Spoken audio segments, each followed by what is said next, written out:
Vloggy 402.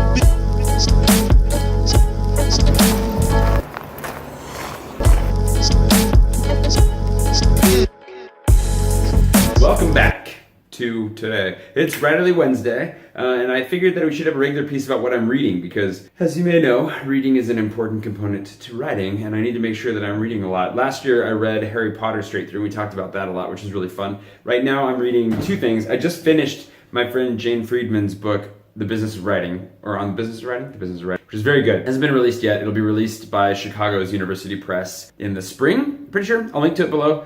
If you are interested in writing as a career or as, the dream of being published, anything along those lines, I highly recommend it. I think it's going to be one of those books that you absolutely have to read because it covers the business aspects of being a writer, which I think we all like to focus on the artistic aspects a lot. And all my favorite writing books are about the art of writing and being a better writer. But this one is very, very good. It's good. It's filled with reality checks. We can talk more about that. The other book I'm reading right now is The Alchemist. And by reading right now, I mean I've read the foreword and that's it. Allie, my work wife, gave me this. And we haven't seen Allie in this season yet though because she's not been around. Or we might be on a work separation. In the meantime, I'm going to read this. It's obviously a very, very famous book and I've just never read it. So I want to make sure that I do. So as you can tell back here, this is a mess. The goal board, no sticky to Wally. We're very reliant on you right now, Susan, to bring me blue sticky tack because otherwise this nightmare may never end. The French just don't do adhesives very well. I have the opportunity to spend some time writing, so that's going to be one of my big goals. We're going to talk about what I'm reading and what I learned from Jane Friedman's book On the Business of Writing, and so it'll turn into kind of a discussion about writing as a career as much as anything. Sound good? Okay, let's go.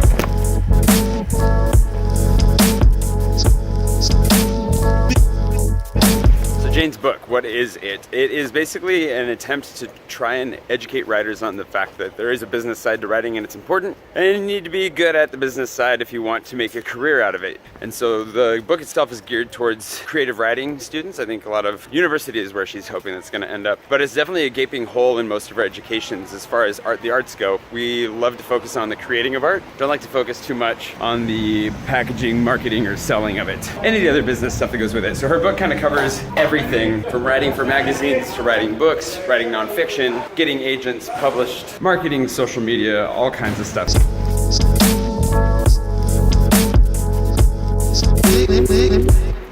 Oh yeah, collect dogs. I'm so obsessed. I'm probably compounding some pretty terrible stereotypes for a lot of people, but especially the guy that works at Clark Dog.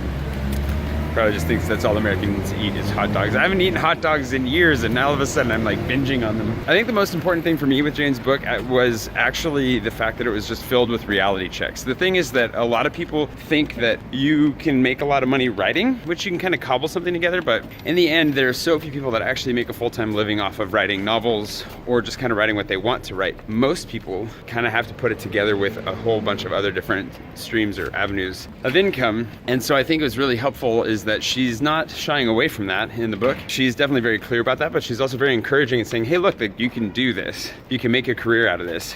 You just got to be thinking creatively and figure out a way to do it for yourself. And so that was really, really helpful. And she goes over a lot of those ideas very exhaustively.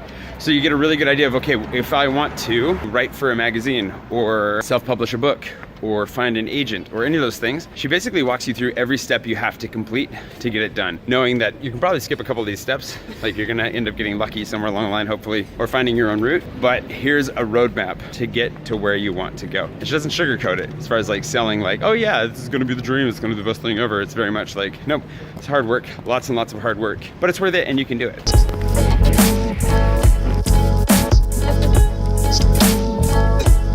The reason the pipe dream component is so important, I think, is because it's something that we all fall into. I know I do. It's an expectations thing where you put a lot of time and energy into something with outrageous expectations, and when they don't come through for you, you might want to give up. It's like thinking that your first book is going to be the best book ever. It's going to be the best thing anyone's ever read, and in reality, it's probably going to be garbage. I have presents for you. What's up?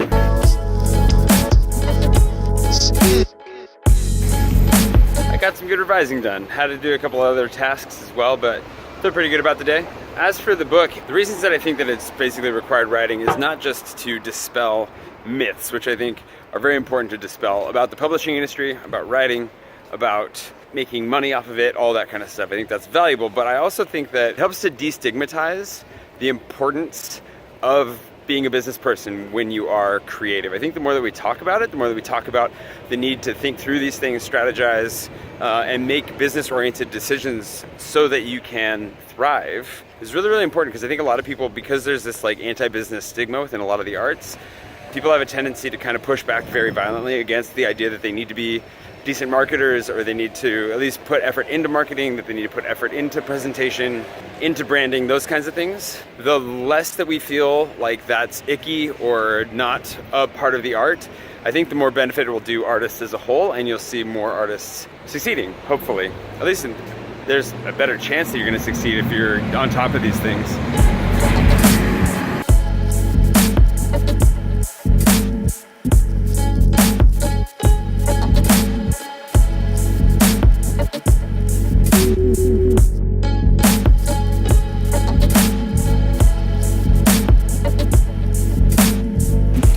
I also found it really useful just where I'm at right now as far as preparing to do my agent hunt, hopefully find a literary agent, and then pursue publishing. And it also kind of personally validated the strategy that I'm pursuing, which is to build my own platform, which is another section of the book, and making it just possible to approach readers directly, because at the end of the day, the traditional publisher doesn't have as much to offer an author as it once did.